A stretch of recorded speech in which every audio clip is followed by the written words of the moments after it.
नैब के साबिक special prosecutor Imran Shafiq हमारे साथ मौजूद हैं। इमरान शफीक साहब बहुत शुक्रिया। ज़ाहिर इख्तियार तो है नैब का, चेयरमैन नैब का गिरफ्तारी के हवाले से, मगर क्या ये लाजमी ही है अगर एक शख्स पहले से गिरफ्तार है, आप उससे तहकीकात भी कर रहे हैं कि नैब उसको अपनी तहवील में ले, दोबारा गिरफ्तार करे, क्योंकि बहुत बड़ा क्राइसिस पैदा हो गया नवाज शरीफ की सेहत के हवाले से?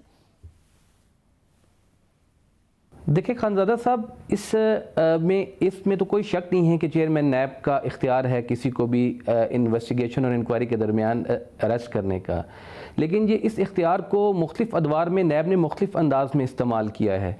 नैब का एक दौर ऐसा भी था कि जिसमें इन्वेस्टिगेशंस हुआ करती थी, इंक्वायरीज़ हुआ करती थी, लेकिन लोगों को अरेस्ट नहीं किया जाता था और उसी की बुनियाद पर, इन्वेस्टिगेशन की बुनियाद पर लोगों के ख़िलाफ़ रेफरेंस भी दायर किए जाते थे।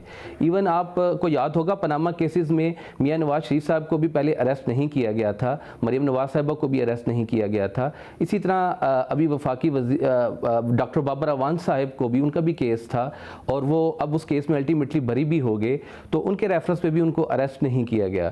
तो ये प्रेसिडेंट तो मौजूद है नैब के। इसी तरह यूसुफज़दा गिलानी साहब का केस है, उनको भी अरेस्ट नहीं किया गया था। राजा परवेज़ अशरफ साहब का केसेस हैं, बहुत से केसेस हैं, मल्टीपल केसेस हैं जिसमें नैब ने अरेस्ट नहीं किया। चेयरमैन नैब का इख्तियार है।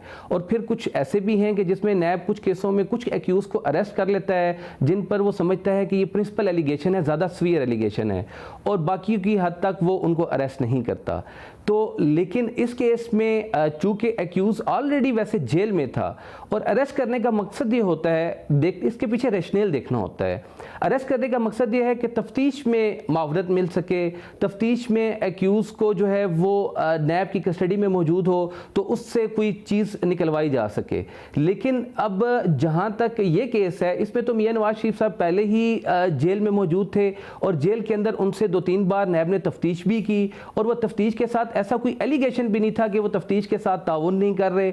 अब जब वो ताउन भी जारी है, सवालों के जवाबात भी दे रहे हैं, वो आपकी इन्वेस्टिगेशन को भरपूर अंदाज में आप ज्वाइन भी कर रहे हैं, एक जो रिस्ट्रेंट होता है जो जेल के एनवायरनमेंट का वो भी मौजूद था, तो उस सूरत में ये एक इजाफी काम लगता है कि उसको अरेस्ट करके और नैब की कस्टडी में लाया जाए। अदरवाइज उसके बगैर भी इन्वेस्टिगेशन हो सकती है। इन्वेस्टिगेशन में नैब ने क्या करना होता है, कुछ डॉक्यूमेंट्स होते हैं जो नैब के पास होते हैं जिनको कन्फ्रंट करवाना होता है, कुछ बयानात होते हैं विटनेसेस के जिनको कन्फ्रंट करवाना होता है, जिसकी एक्यूज से एक्सप्लेनेशन लेनी होती है, और इस तरह के दीगर अमूर सर अंजाम देने होते हैं।